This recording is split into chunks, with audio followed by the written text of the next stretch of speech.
Hello, this is Chef John from foodwishes.com with Chimichurri potato salad. That's right, we're going to use this famously delicious Argentinian sauce to create one of the tastiest potato salads you've ever had. And while this gorgeous side dish would work in any setting, as I'll explain later, it's especially perfect for outdoor cookouts and picnics. But before we get to any party planning, we got to peel some potatoes, which for me are going to be some russet, which I think is the best potato salad potato. All right, once in a while I'll use Yukon Gold, but no potato variety soaks in a dressing quite like the russet does. And that's it. Once we have our potatoes peeled and in some cold water, we will clean off our board and then cut these potatoes in half, and then each half in half to make quarters. And we want to take our time here and get these nice and uniform, since what we're going to do next is take each half and we're going to start slicing across with our knife, cutting these pieces anywhere between 1/4 and 1/2 inch thick.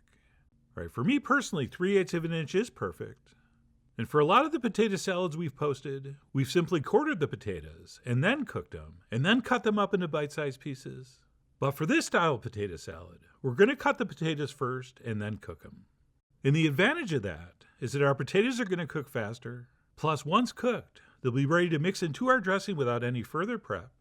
But the disadvantage is they're easy to overcook, so we're going to have to really pay attention to the cooking time. And that's it. Once cut, we'll transfer those into a saucepan containing some nice cold fresh water. And then before we head to the stove, we need to do one of the most important steps of all. And that would be adding a couple tablespoons of kosher salt to the water, so our potatoes get a head start on the seasoning while they cook. And then what we'll do is place this on high heat and wait for it to come to a simmer. And once it does, we will back our heat down to medium-low, or whatever setting gets us a nice, slow, gentle simmer. Okay, when we're cooking potatoes this size, we don't want a rolling boil, since that can sometimes cause the corners of the potatoes to break off. And then, as I mentioned earlier, we got to be very careful not to overcook these. So we're going to want to test early and often. And what we're trying to do is catch these when they're just perfectly tender, but not yet falling apart. And we want to feel the tip of that knife going in with almost no pressure. And right here, those were feeling perfect to me. And once they do, we'll go ahead and drain those very well, and then we'll simply let them sit in the strainer cooling down until they're just barely warm, which is the perfect temperature for mixing with the dressing, which, by the way, is what we'll make while we wait for our potatoes to cool.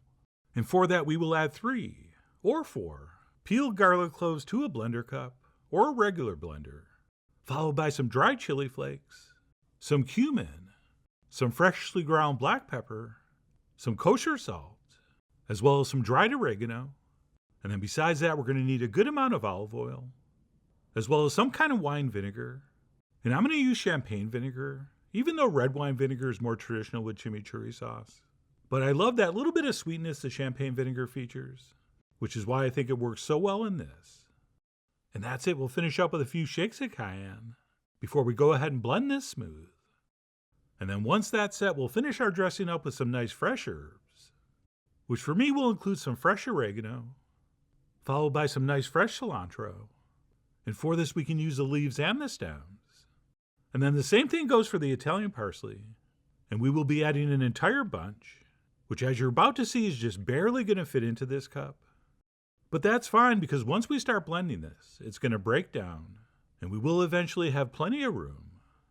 And by the way, if there's other things you put in your chimichurri sauce that you'd like to add to this, go ahead. I mean, you are, after all, the Eva Peron of what's going on. But I will say this came out so perfectly, I would probably not mess with the recipe too much.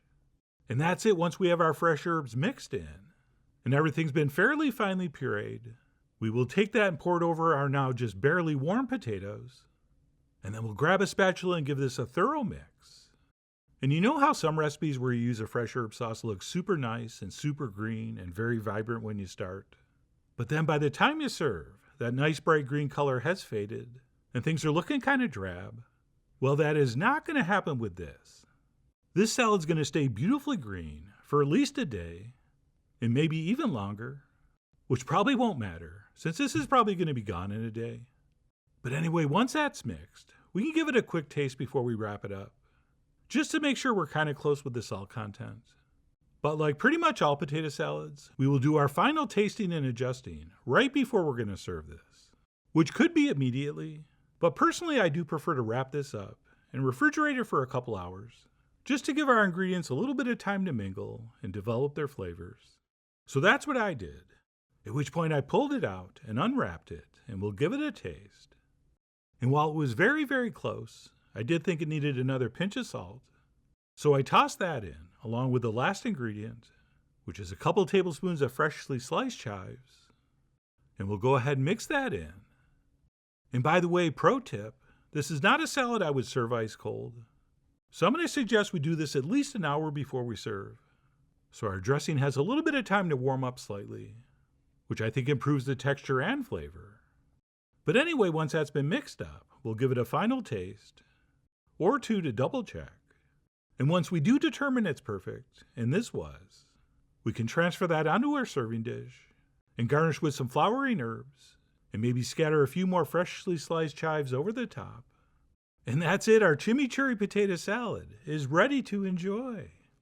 And that, my friends, if you like chimichurri sauce and you like potato salads, and if you don't, it's very strange that you're still watching, but assuming you enjoy those two things, or you just like anything with lots of garlic and herbs, this is going to be one of your new favorite foods. Okay, this is comforting and satisfying like all potato salads, but at the same time the flavors are very vibrant and obviously herbaceous and very garlicky, with that little hint of pepper in the background. And as I mentioned earlier, that little touch of sweetness in the champagne vinegar, I think perfectly balances all these bold ingredients. Oh, and I should mention, if you just have to have mayo in your potato salad, you could certainly mix a big old spoon into this, and it would become a little richer and a little creamier, but still very delicious. But having said that, I really don't think it needs it. And since this doesn't contain any mayo or other perishable ingredients, it is absolutely perfect for any warm weather picnics or cookouts, since this salad tastes great chilled, room temp, or even a little bit warm.